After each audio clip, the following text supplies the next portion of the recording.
this happened all last month, and I was so happy I didn't present last month because I have this case study of YouTube, and it just goes like podcast. I'm sorry, I love podcasts, but there is no magical, I'm going to show you a podcast to a whole bunch of people that really want to watch it. That doesn't happen in the podcast world. You got to promote the hell out of it. You got to hope and pray that someone does X, Y, Z, and people aren't getting on the Apple charts anymore. And that front page of Apple, people aren't searching that way. I will stop beating that dead horse. YouTube is great. I haven't even gotten to should you use it yet, but these are just all evidence and more examples and raw data. Proven data on the impact of video in podcasting.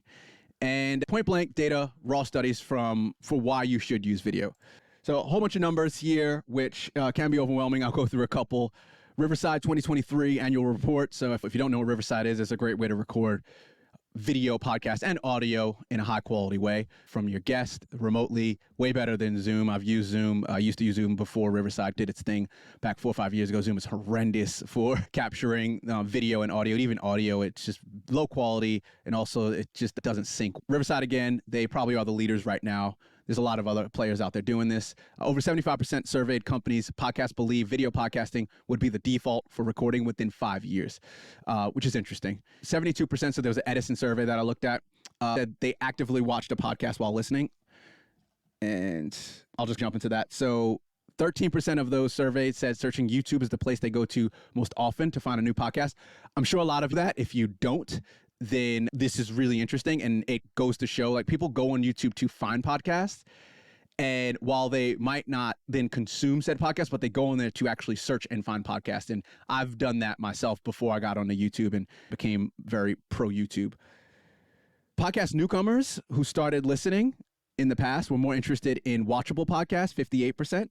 And 85% of companies already use video for podcasts. So this is more, Riverside is more B2B based, so business to business company based, versus I know some of you might be more B2C, which is consumer based, or you just have followers and fans, depends. But I find that really interesting because companies really do want video, and we are leaning towards that. If video gets cheaper, it gets easier, quality goes up. Companies like Riverside are coming out. There's a bunch more that can record video. It just makes it easier. And 38% of consumers prefer YouTube as their podcast player. I think that's in this slide here. So yeah, there's a whole bunch more numbers in there that we could go over in another deck. That's a lot. Quick review.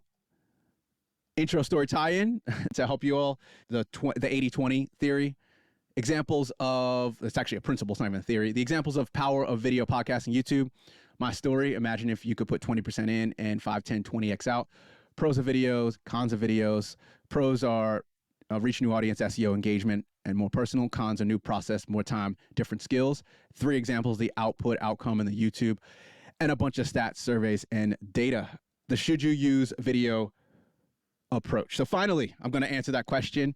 And most of this stuff you probably know, I'd say. A lot of you are smart. I'm going to assume you're smart. But maybe some things you might not know. And if so, who are those people? That's another thing. So if should you use it, who are going to be those people? So who should use it? Content creators who want to reach a wider audience and engage with viewers visually. Podcasters who have a visually oriented topic, such as cooking, DIY, fitness and health, or fashion, are really good. That's just a small area. I've seen it work. I've seen video work for some boring topics work really well. I'd say video probably spices them up a bit more. Podcasts who want to leverage the power of YouTube and tap into its larger user base. Brands or businesses that aim to create a stronger visual connection with their audience and showcase their products or services. So who should not use it? Podcasters who prefer a more intimate and audio-focused format without the distractions of visuals. That's a huge duh. Individuals who are uncomfortable or inexperienced with being on camera and prefer the audio-only medium. Podcasters and businesses with limited time and resources to invest in video production and editing. That is probably the biggest one. Topics that are highly technical or require a lot of explanation, which may not translate well into visual format. Sometimes. I read this and I was doing my research and I was like, but visuals can actually make complex topics, numbers and wordy things more tangible and easier to understand with video. Just putting up the pie chart of study, that's better than saying 85%, 14% when you're talking. I know that for a fact when I've done a lot of narrative podcasts. When you talk about numbers, they don't translate well in narrative and storytelling. You have to show them or say it in a certain way. So video helps get that point across. And podcasts are businesses targeting a niche audience that prefer audio-only content. A lot of these are like, if you just like audio, just do audio. I think the biggest one is number 3, for sure. I won't touch on that because we don't have enough time. That's probably a whole nother presentation and idea and topic, which is how to use the least amount of resources, your time, money, energy, to get the most out of video. I'd love to tell you more about that. And again, that would be a 45-minute presentation that maybe I'll turn into a course later. All right, break.